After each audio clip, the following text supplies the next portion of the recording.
Siempre creí que hay capítulos en la vida que una vez cerrados, se sellan con plomo para no volver a abrirse jamás. Mi nombre es Isabela, tengo 32 años y trabajo como contable independiente aquí, en San Miguel de las Piedras, un pequeño pueblo de la cordillera donde las casas aún conservan sus tejados de arcilla roja y las calles huelen a tierra mojada cuando llueve. Hace 3 años firmé mi divorcio. 3 años desde que saqué a mi exmarido, Mateo, de mi corazón y de mi vida. Pensé que aquella historia estaba completamente enterrada, pero el destino tiene una forma muy peculiar y a veces cruel de recordarnos que el pasado siempre encuentra una grieta por donde colarse. Todo comenzó un martes por la tarde. Fui a la residencia de ancianos, Esperanza, ubicada en las afueras del pueblo, para realizar una auditoría financiera anual. Es un lugar frío, con ese olor característico a amoníaco, medicinas y una soledad profunda que se adhiere a las paredes. Mientras caminaba por el largo pasillo hacia la oficina de administración, mi mirada se desvió por un segundo hacia una de las esquinas. Allí, sentado en una silla de ruedas gastada, había un hombre mayor. Su cuerpo estaba encorvado, tan frágil que parecía a punto de quebrarse. Su mano temblorosa intentaba desesperadamente alcanzar un vaso de plástico que había rodado por el suelo. Mis pasos se detuvieron por puro instinto. Me acerqué, me agaché para recoger el vaso, y al levantar la vista y mirar su rostro, el mundo entero se detuvo a mi alrededor. Era don Alejandro, mi ex-suegro, el hombre que durante mis 5 años de matrimonio me había tratado con más dulzura que un padre. En aquel instante apenas pude reconocerlo.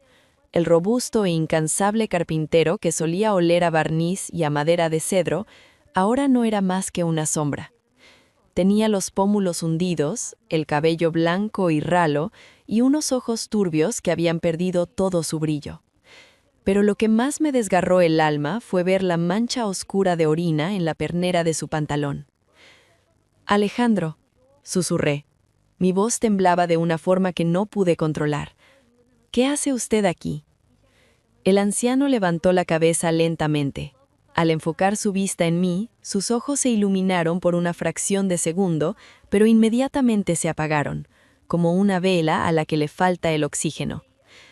La vergüenza cubrió su rostro arrugado.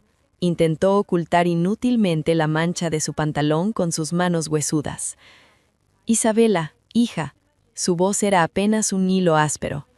«Llevo aquí casi 1 año». «¿1 año?» Sentí un golpe seco en el pecho. Mateo, su hijo, me había engañado con una compañera de trabajo más joven. Esa fue la razón de nuestro divorcio. Pero recuerdo perfectamente que cuando me fui, Mateo presumía de que iba a llevarse a su padre a la gran capital para que viviera sus últimos años rodeado de comodidades.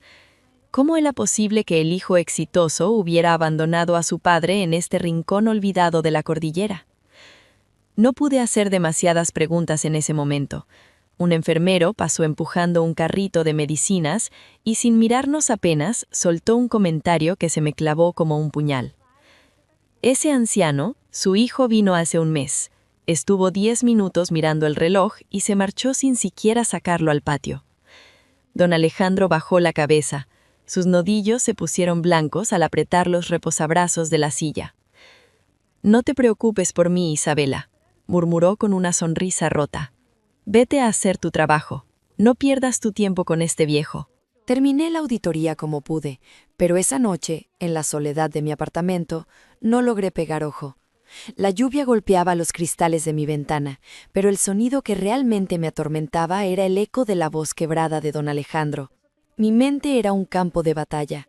Por un lado, el sentido común me gritaba que no me involucrara. Yo ya no pertenecía a esa familia. Yo era una mujer independiente, con una vida tranquila, que había sudado lágrimas de sangre para superar la traición de Mateo. Acercarme de nuevo al padre de mi verdugo parecía un acto de masoquismo. Pero luego recordaba el pasado.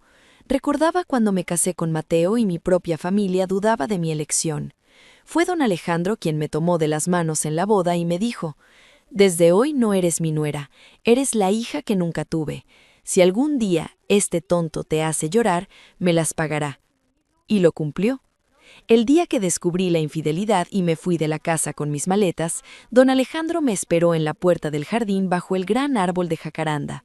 Lloró conmigo, me metió un sobre con sus ahorros de la pensión en el bolsillo del abrigo y me pidió perdón por los pecados de su hijo.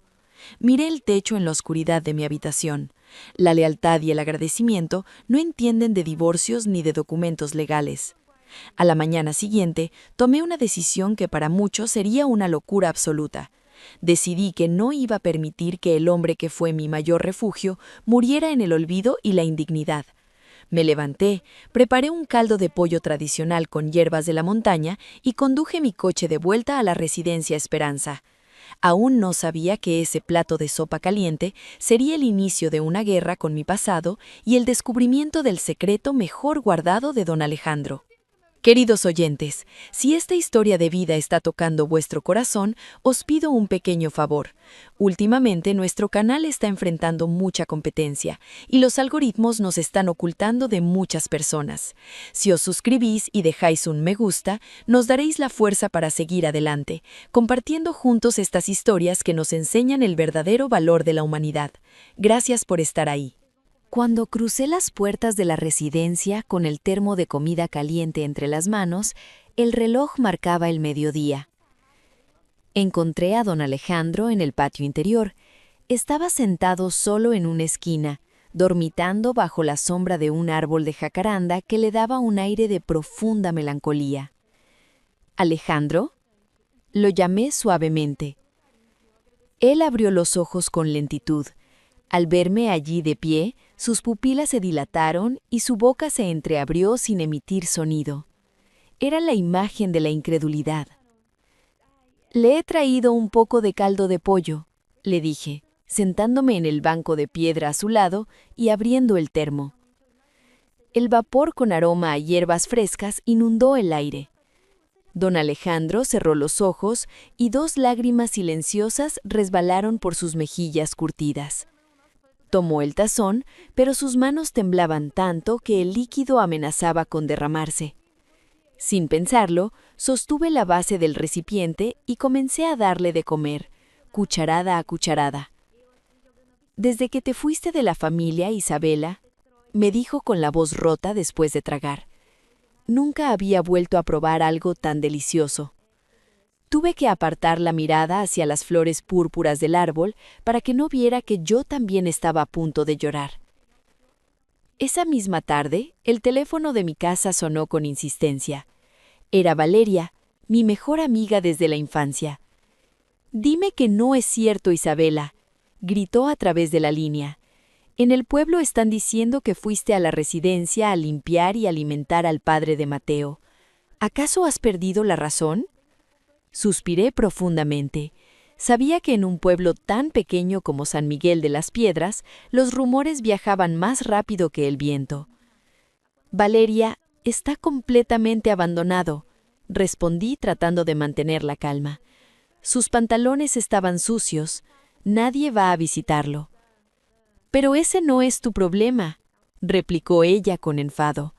«Es el padre del hombre que te destrozó el corazón.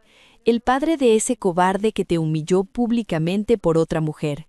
Si Mateo se entera, pensará que lo haces porque sigues enamorado de él y buscas una excusa para volver a su vida».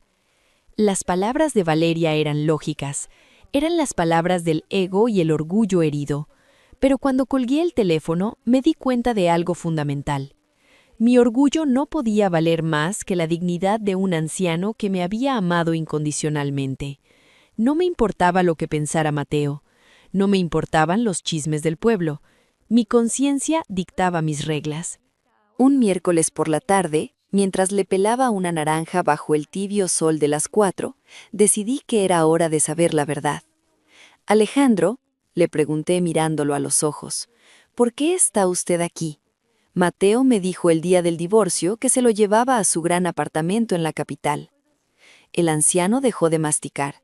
Sus hombros se hundieron, como si el peso de esa pregunta lo aplastara contra la silla de ruedas.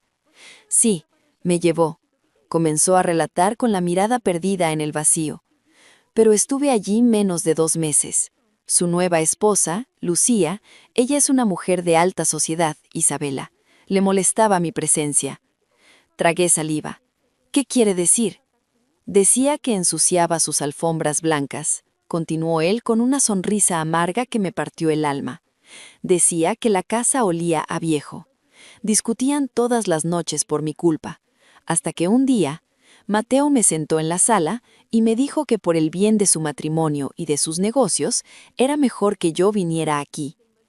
Escuchar aquello me revolvió el estómago. Mateo, el hombre al que yo alguna vez había admirado, había elegido el lujo y a una esposa frívola por encima de la sangre de sus venas. ¿Y su hermana? Le pregunté por Sofía, que vivía en otra ciudad. Ella tiene sus propios hijos, sus propios problemas, me excusó don Alejandro con esa infinita bondad de los padres que justifican hasta la peor de las ofensas. Vino a verme 2 veces en un año. Entiendo que están muy ocupados. A partir de ese día, convertí mis visitas en una rutina inquebrantable. Todos los miércoles y sábados, sin excepción, aparecía en la residencia. Le llevaba ropa limpia que yo misma lavaba y planchaba en mi casa. Le cortaba el cabello, le afeitaba la barba descuidada y lo sacaba a pasear por los jardines. Poco a poco, las enfermeras y los demás residentes comenzaron a conocerme. Algunos murmuraban preguntando si yo era su hija. Yo solo sonreía y negaba con la cabeza. Un día, una anciana se me acercó sigilosamente por el pasillo y me susurró al oído: «Tienes un corazón de oro, muchacha. Ese pobre hombre ha recuperado el color en las mejillas desde que vienes. Su propio hijo no vale ni la suela de tus zapatos». Esa noche, al llegar a casa, publiqué en mis redes sociales una foto de nuestras manos entrelazadas bajo el árbol de jacaranda. No lo hice para presumir de ninguna buena obra, lo hice porque me sentía inmensamente feliz de verle sonreír de nuevo. Pero jamás imaginé que esa simple fotografía iba a desatar una tormenta que pondría mi vida patas arriba. 2 días después de publicar aquella fotografía, mi teléfono móvil sonó en mitad de la noche. La pantalla iluminaba la oscuridad de mi habitación, mostrando un número desconocido. Al descolgar, el silencio sepulcral de la madrugada se rompió por una voz cargada de veneno que no había escuchado en 3 años. «¿Qué diablos pretendes, Isabela?». Era Mateo. Su tono no era el de alguien que llama para agradecer el cuidado hacia su padre, sino el de un hombre acorralado por su propia culpa. «No sé de qué me hablas», respondí fríamente, sentándome en el borde de la cama. «No te hagas la inocente», gritó a través de la línea. «He visto tu publicación en Internet. Lucía está histérica. Todo el mundo en nuestro círculo social está comentando que mi esposa y yo hemos abandonado a mi padre y que su maravillosa ex-nuera es una santa. ¿Estás intentando arruinar mi reputación?». Apreté el teléfono con tanta fuerza que mis nudillos se pusieron blancos. La indignación me quemaba la garganta. «Tu reputación te la arruinas tú solo, Mateo», contesté con una calma que lo desarmó por un instante. «Tu padre pasa los días sentado en un pasillo, mirando a la pared. Sus pantalones estaban manchados porque nadie se molesta en ayudarlo a ir al baño. Si te importa tanto tu imagen social, ¿por qué no vienes a limpiarlo tú mismo?». Hubo un silencio tenso al otro lado de la línea. Podía escuchar su respiración agitada. «No te atrevas a darme lecciones de moral», siseó bajando la voz. «Conozco a las mujeres como tú. Sé exactamente lo que buscas. Quieres manipular a un anciano con demencia para quedarte con el dinero que le queda en el banco o con alguna propiedad. Eres una interesada». Solté una carcajada amarga. Era irónico que el hombre que me había traicionado me acusara ahora de tener motivos ocultos. «Mateo», le dije con voz firme y glacial, «yo no necesito el dinero de tu familia. Lo único que necesita tu padre es amor, algo que tú eres demasiado pobre para darle. No vuelvas a llamarme jamás». Colgué la llamada y bloqueé su número inmediatamente. Me quedé mirando por la ventana, viendo cómo la luna iluminaba los tejados de San Miguel de las Piedras. A pesar del enfado, aquella conversación solo sirvió para reafirmar mi promesa. No iba a abandonar a don Alejandro. El miércoles siguiente, llegué a la residencia con el corazón aún un poco encogido por la llamada de Mateo. Al entrar en la habitación de don Alejandro, lo encontré mirando fijamente por la ventana. «Hola, Alejandro», le saludé con mi mejor sonrisa mientras dejaba unos dulces sobre la mesita. Él se giró lentamente. Sus ojos estaban inusualmente serios. No sonrió como solía hacerlo. «Isabela, acércate, por favor», me pidió con voz ronca. Me senté a su lado. El anciano introdujo su mano temblorosa debajo de la almohada y sacó algo pequeño. Me tomó la mano y depositó el objeto en mi palma. Era una llave, una antigua llave de latón, pesada y fría, atada con una vieja cinta de terciopelo rojo que había perdido su color por el paso del tiempo. «¿Qué es esto?», pregunté, confundida. «Es la llave de mi viejo taller de carpintería y de la casa que hay justo encima», susurró él, acariciando la llave con la mirada. «Está en el barrio sur del pueblo. Mateo siempre la despreció por ser un barrio humilde. Sé que tú ahora vives de alquiler en un apartamento pequeño. Quiero que te mudes allí, Isabela. Quiero que esa casa sea tuya». Retiré mi mano como si la llave quemara. Las palabras de Mateo resonaron en mi cabeza como un eco venenoso. «No, Alejandro, por Dios», exclamé asustada. «No puedo aceptar esto. Es el patrimonio de su familia, la herencia de sus hijos. Yo vengo a verle porque le quiero, no por sus bienes». Los ojos de don Alejandro se llenaron de lágrimas que se desbordaron por sus profundas arrugas. «Mis hijos», pronunció con un dolor que rasgaba el aire. «Mis hijos no quieren nada que huela a madera y a sudor.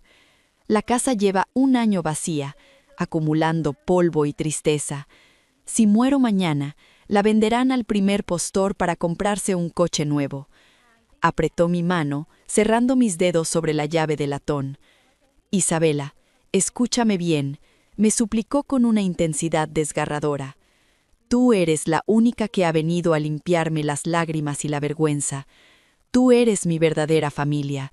Te ruego que le des vida a ese lugar. Si no lo haces por ti, hazlo para que este viejo sienta que deja algo bueno en el mundo antes de marcharse». Miré la llave en mi mano. La cinta de terciopelo rojo colgaba entre mis dedos. El llanto silencioso de aquel hombre noble me rompió todas las defensas. No pude decir que no. Asentí lentamente mientras lo abrazaba, sin saber que aquella vieja llave de latón estaba a punto de abrir la puerta a la prueba más difícil de nuestras vidas. Habían pasado 3 semanas desde que acepté la llave del viejo taller. Todo parecía estar en una frágil calma, hasta que el teléfono sonó de nuevo de madrugada. Esta vez no era la voz de Mateo reclamando su orgullo. Era la enfermera jefe de la residencia Esperanza. «Isabela, tienes que venir al Hospital San Lucas de inmediato», me dijo con un tono de urgencia que me paralizó la sangre. «Don Alejandro se ha caído en el baño, se ha fracturado la cadera y, debido a sus problemas circulatorios crónicos, la situación es crítica». Llegué al hospital corriendo, sintiendo que el corazón me iba a estallar contra el pecho. Fuera de la sala de urgencias, el médico me explicó la crudeza de la realidad. La fractura era severa, pero el verdadero peligro era un coágulo en la pierna derecha. Necesitaba una intervención quirúrgica compleja para evitar la amputación o algo mucho peor. El costo de la operación y el tratamiento posterior ascendía a $15,000, una fortuna que ni el hospital público cubría de inmediato y que el seguro del anciano no alcanzaba a pagar. Temblando, marqué el número de Mateo. Lo tuve que llamar desde un teléfono del hospital porque me había bloqueado. «¿Qué quieres ahora?», contestó de mal humor. «Tu padre está muriendo en el Hospital San Lucas, Mateo», le dije tratando de que mi voz no se quebrara. «Necesita una operación de urgencia. Cuesta $15,000. Tienes que venir a firmar los consentimientos y hacerte cargo». Hubo un largo silencio. Pude escuchar a Lucía murmurando algo al fondo. «Isabela», la voz de Mateo cambió, volviéndose cobarde y evasiva. Tengo todo mi capital invertido en un negocio ahora mismo. No tengo liquidez. Además, el médico de la capital ya nos advirtió que a su edad, operar es tirar el dinero. Déjalo en manos de Dios. «Es tu padre, cobarde», grité con desesperación. Pero la llamada se cortó. Llamé a su hermana Sofía y la respuesta fue la misma: excusas de niños pequeños y problemas económicos inventados. Me quedé sola en el pasillo helado del hospital, sentada en el suelo de baldosas blancas, llorando de impotencia, mientras el hombre que me había amado como a una hija se apagaba al otro lado de aquellas puertas dobles. A la mañana siguiente, con los ojos hinchados por la falta de sueño, fui a ver a mi madre, doña Elena. Ella es una mujer chapada a la antigua, de manos fuertes y fe inquebrantable. Le conté todo llorando sobre la mesa de la cocina. Le dije que solo tenía $5,000 en mi cuenta y que me sentía inútil. Mi madre me escuchó en silencio, acariciando mi cabello. Luego, se levantó lentamente, fue a su habitación y regresó con una vieja caja de metal donde guardaba sus documentos. Sacó una libreta bancaria y la puso sobre la mesa. «Aquí hay $10,000, Isabela», me dijo con una voz llena de una autoridad dulce. «Son los ahorros de toda mi vida, el dinero para mi funeral y mis emergencias». «No, mamá, no puedo aceptar esto», exclamé, asustada.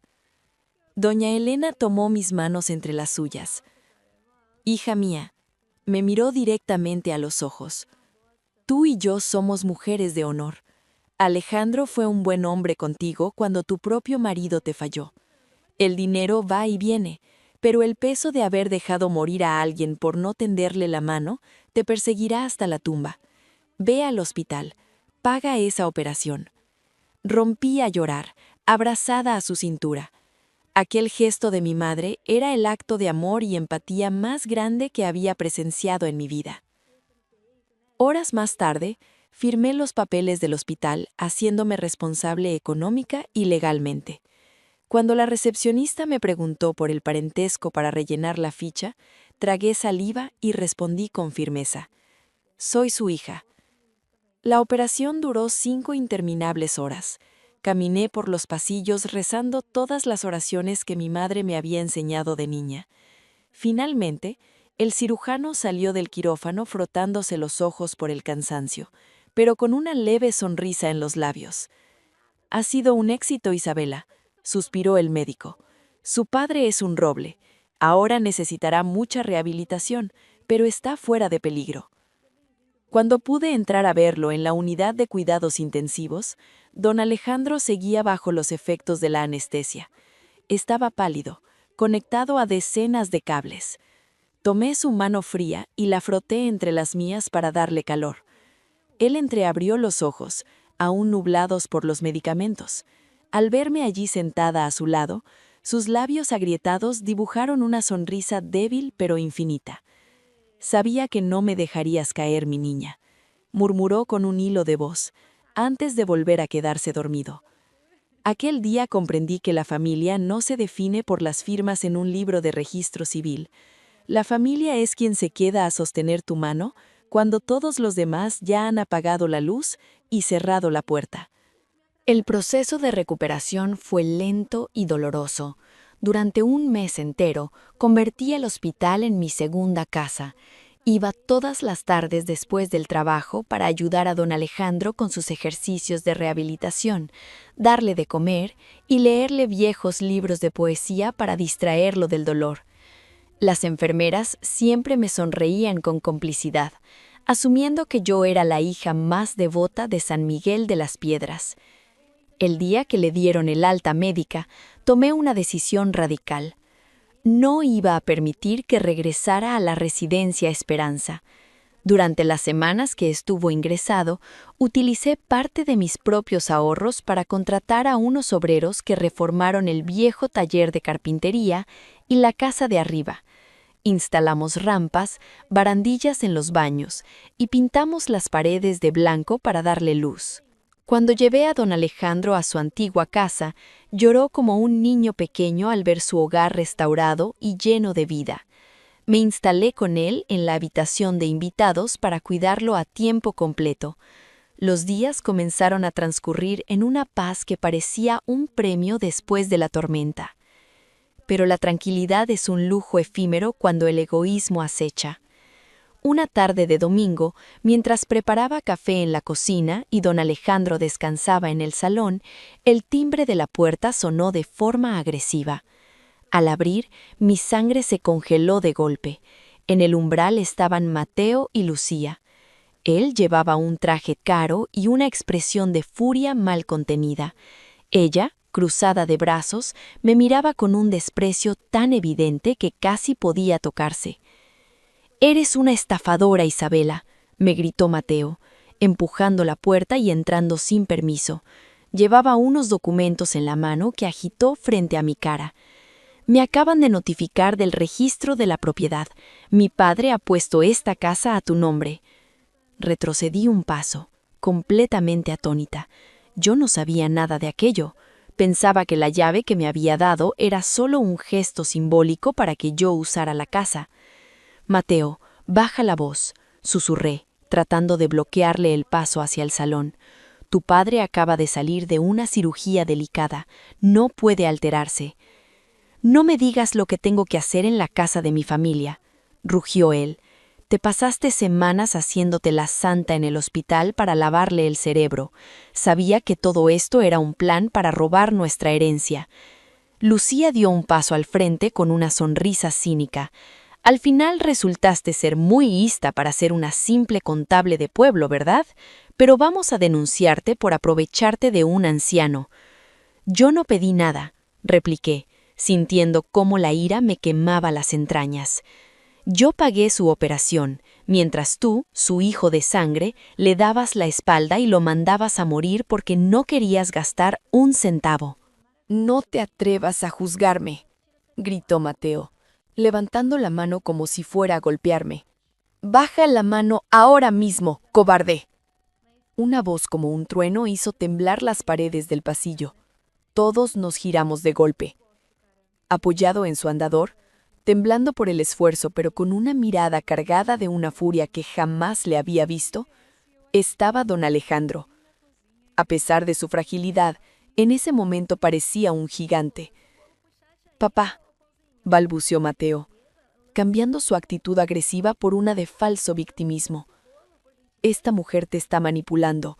Ha puesto la casa a su nombre a nuestras espaldas». Don Alejandro dio 2 pasos lentos hacia su hijo. Respiraba con dificultad. Cuando estuvo frente a él, el anciano soltó una de sus manos del andador y, con la poca fuerza que le quedaba, le cruzó la cara a Mateo con una bofetada que resonó en toda la estancia. El silencio cayó sobre nosotros como una losa de plomo. Mateo se llevó la mano a la mejilla enrojecida, mirando a su padre con incredulidad. «Ese golpe es por tu cinismo», sentenció don Alejandro, con la voz quebrada pero firme. «Yo fui al notario en secreto antes de entrar al hospital y la puse como heredera universal. Fui yo». «Pero, papá, soy tu hijo», murmuró Mateo, casi llorando de humillación. «¿Mi hijo?». Don Alejandro rió con una tristeza abrumadora. «Mi hijo murió para mí la noche que me dejaron tirado en un hospital sangrando, mientras tú cuidabas tus inversiones de la capital. Isabela y su madre vaciaron sus ahorros de toda la vida para que no me cortaran una pierna». Señaló la puerta de salida con un dedo tembloroso. «Me abandonaste en un asilo porque yo olía a viejo y manchaba tus alfombras. No me llamaste en mi cumpleaños, y ahora vienes a reclamar ladrillos y madera». Lucía intentó intervenir. «Alejandro, por favor, somos la familia». «Usted se calla, señora», la interrumpió el anciano con desprecio. Volvió a mirar a Mateo directo a los ojos. «Escúchame bien, Mateo. No te dejaré ni un solo clavo de esta casa. Isabela me limpió cuando estaba manchado. Me dio de comer cuando no podía sostener una cuchara, y apostó por mi vida cuando tú ya me habías dado por muerto. Ella es mi hija, Vosotros sois unos extraños. Largo de mi casa ahora mismo. Mateo intentó balbucear una disculpa, pero al ver la determinación de piedra en los ojos de su padre, supo que había perdido para siempre. Tomó a Lucía del abrazo y salieron casi huyendo, dando un portazo. En cuanto se cerró la puerta, la fuerza de don Alejandro se desvaneció. Sus rodillas fallaron, y corrí para sostenerlo antes de que cayera al suelo. Se aferró a mi cuello y rompió a llorar amargamente. Era el llanto desgarrador de un padre que acaba de enterrar en vida al hijo que tanto amó. Y yo lo abracé contra mi pecho, llorando con él, sabiendo que hay victorias en la vida que duelen más que las derrotas. Los días posteriores a aquella terrible tormenta en el pasillo fueron extrañamente silenciosos. El corazón de don Alejandro había resistido el impacto emocional, pero su alma quedó magullada. Pasaba las tardes sentado en el porche del viejo taller, mirando hacia las montañas de San Miguel de las Piedras, perdiéndose en recuerdos que yo no podía alcanzar. Sabía que, por mucho daño que Mateo le hubiera hecho, el amor de un padre es un hilo que nunca se corta del todo. Sin embargo, la vida continuó su curso, y poco a poco la paz regresó a nuestra casa. La salud del anciano mejoró de forma asombrosa. Empezó a caminar con la ayuda de un bastón de madera de roble que él mismo había tallado años atrás. Aprendió a usar un teléfono inteligente que le regalé y me enviaba mensajes cada mañana deseándome un buen día en el trabajo, siempre acompañados de docenas de emoticonos sonrientes. Una mañana de martes, al salir temprano para ir a la oficina, encontré algo extraño en el escalón de la puerta principal. Era una bolsa de papel encerado. Dentro había naranjas frescas, pan recién horneado y una pequeña caja de sus medicinas para la circulación. No había ninguna nota, ningún nombre. Miré a ambos lados de la calle vacía. Un nudo se formó en mi garganta, porque sabía perfectamente quién lo había dejado ahí en la penumbra de la madrugada. Aquel patrón se repitió durante un mes. Cada semana aparecían frutas, leche o abrigos para el invierno en nuestro umbral. Mateo no se atrevía a llamar a la puerta. No se atrevía a dar la cara, pero su conciencia por fin había despertado bajo el peso de la culpa. Un día entré a la casa con una de esas bolsas y don Alejandro me estaba esperando en el pasillo. Miró la bolsa, luego me miró a mí y suspiró profundamente. «¿Es de él, verdad?», preguntó con voz suave. Asentí en silencio. El anciano cerró los ojos por un instante y una levísima sonrisa compasiva asomó a sus labios. No dijo nada más, pero supe que en ese preciso instante el rencor había abandonado su corazón para siempre. Llegó el otoño y las hojas de los árboles cubrieron el patio de un tono cobrizo.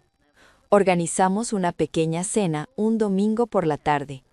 Mi madre, doña Elena, preparó un guiso tradicional y trajo una vieja radio desde la que sonaban melancólicos boleros. Ver a don Alejandro reír mientras brindaba con mi madre con una copa de vino tinto fue la imagen más hermosa de aquel año.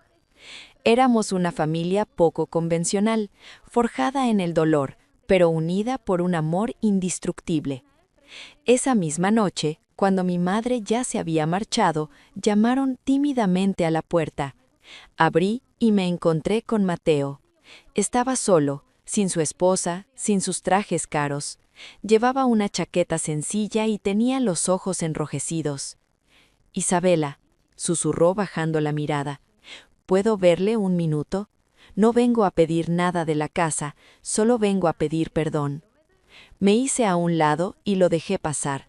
Observé desde la distancia cómo Mateo se arrodillaba frente a la silla de su padre y escondía el rostro entre sus manos.